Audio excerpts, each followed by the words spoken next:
In today's video, for what I'm doing in December, aka Vlogmas, I'm actually covering this client who I had done who had Microlocs, but as you can see here, I'm kind of struggling. It's because I'm working through an area where she had gone a while without maintenance, but she also tried to do her own maintenance around the circumference of her head, or her perimeter rather.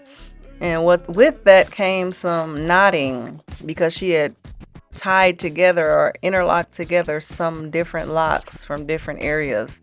So what you see me doing here is using a lobster fork, which I had resorted to go with because the as you know, if you do hair, the rat tail combs are no longer sharp at the end, so the lobster fork is the next best thing. Found it at Meyer. But yeah, so I had to go forth and do that before I could even get into the maintenance, the interlocking, which was about an extra hour and a half onto the service. So she did well, I did charge her for it, and she willingly paid for the extra service. So here I am. I've already begun the interlocking, and I'm going through, as I showed in my recent interlocking video on Microlocs, I prefer to use a crochet needle for my interlocking. You got people out there that use a variety of things, but that's just my preference. And I do an average of 3 to 4 turns with each lock, but that of course depends on how much hair is at the base, loose hair. As I stated, this client had been a while since her last maintenance. I think this was about 6 to 8 months or something like that. So it took us a minute. This was her first visit with me. She was a transfer client. And I don't take any more transfer clients. It's not specifically because of her. It's just because people be having different situations going on. Like her specifically, she had too many locks in her head. I know you're thinking too many locks. I'm going to go back to that point. What I'm showing you right here is a gap in her lock. And I'm about to show you how you can address that. So you actually can interlock these sections. And what you have to do is you split it and go through it like almost like you're doing at the root until you can't do it anymore.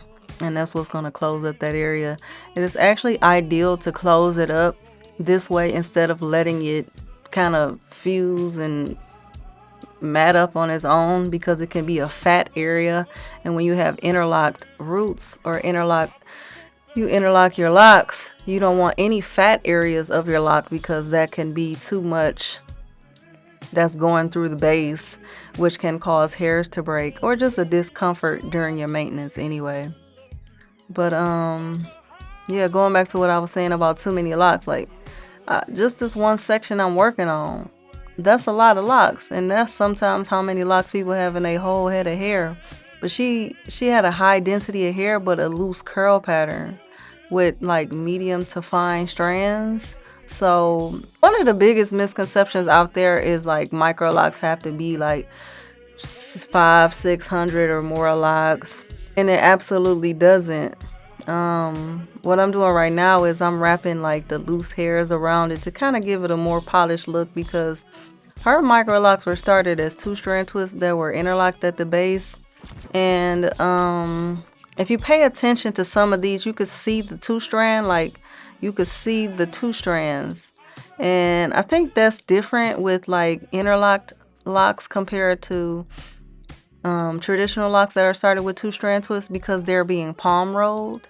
When you 2-strand twist and then interlock the base is the only thing that's being groomed. You're leaving it up to just nature for it to go on and mature and the hairs to fuse and whatever, but it's not getting anything applied to the actual shaft of the lock to help it become one and become, I don't want to say smooth, but to help to eradicate that seam that the 2-strand twist shows, so it doesn't look like 2-strand twist. I could go on and on about this subject in particular, but what I will say is that when it comes to Microlocs, interlocking is not a necessity, meaning you do not have to interlock your roots. But if you are interlocking, that should be how you start them, meaning that should be a set of interlocks. You should not start 2-strand twists and then interlock it, or coils and then interlock it. that's just my 2 cents. Thanks for watching. Leave your comments below and make sure to subscribe. See ya.